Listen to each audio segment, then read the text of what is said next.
بسم اللہ الرحمن الرحیم۔ اللہم صلی علی سیدنا مولانا محمد وبارک وسلم وصلی علیہ۔ عقائد نمبر 1۔ شیخ سعدی رحمۃ اللہ علیہ اپنی کتاب گلستان میں عجم، عرب کے سوا تمام ممالک کو عجم کہتے ہیں کہ ایک بادشاہ کا قصہ بیان کرتے ہیں کہ اس نے رعایا کے مال پر دست ظلم دراز کیا تھا اور ظلم اور اظہار ثانی شروع کر دی تھی، اس حد تک کہ مخلوق اس کی بد اندیشی اور ظلم سے دوسرے مقامات پر چلی گئی تھی اور اس کے ظلم کی تکلیف سے مسافرات کا راستہ اختیار کیا تھا۔ جب رعایا کم ہو گئی تو ملک کے زر تحصیل میں کمی ہو گئی اور خزانہ خالی رہ گیا۔ دشمنوں نے حرص اور طمع کی اور حملہ آور ہوئے۔ ایک مرتبہ اس کی مجلس میں کتاب شاہ نامہ پڑھ رہے تھے۔ سحاق ایک ظالم بادشاہ کا نام ہے۔ جب یہ پیدا ہوا تو اس کے سامنے کے 2 دانت باہر نکلے ہوئے تھے، اس لیے اس کا نام سحاق یعنی بہت سننے والا رکھا گیا۔ کی سلطنت کا زوال اور فریدوں کی سلطنت کا زمانہ۔ وزیر نے بادشاہ سے پوچھا، کیا یہ معلوم ہے کہ فریدوں جو خزانہ اور فوج نہیں رکھتا تھا؟ وزیر نے بادشاہ سے پوچھا، کیا یہ معلوم ہے کہ فریدون جو خزانہ اور فوج نہیں رکھتا تھا، پھر سلطنت اس پر کیسے مقرر ہوئی؟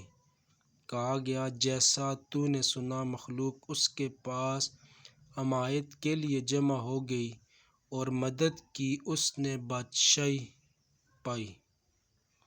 مخلوق اس کے پاس حمایت کے لیے جمع ہو گئی اور مدد کی اس نے بادشاہی پائی۔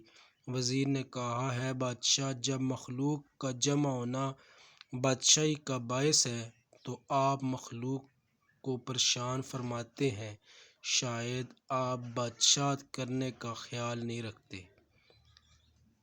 بادشاہ نے کہا، فوج، رعیت اور لشکر کے جمع ہونے کا کیا طریقہ ہے؟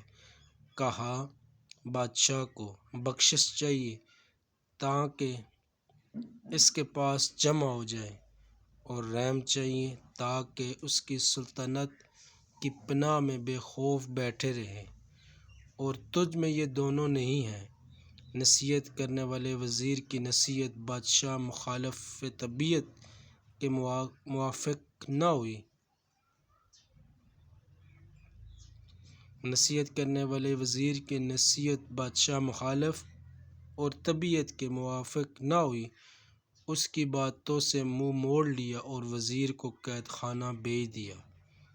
زیادہ عرصہ نہیں گزرا کہ بادشاہ کے چچا کے لڑکے جنگ کے لیے اٹھ کھڑے ہوئے اور انہوں نے مقابلہ کے لیے لشکر آراستہ کیا اور باپ کا ملک طلب کیا۔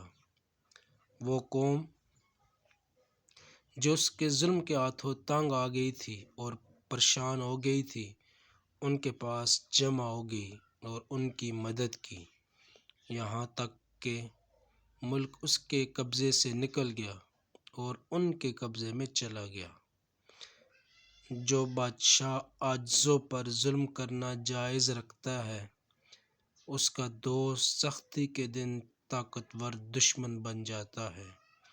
رعایا سے صلح کر اور دشمن کی جنگ سے بے خوف بیٹھ جا، اس لیے کہ عادل بادشاہ کے لیے رعایت ہی لشکر ہے۔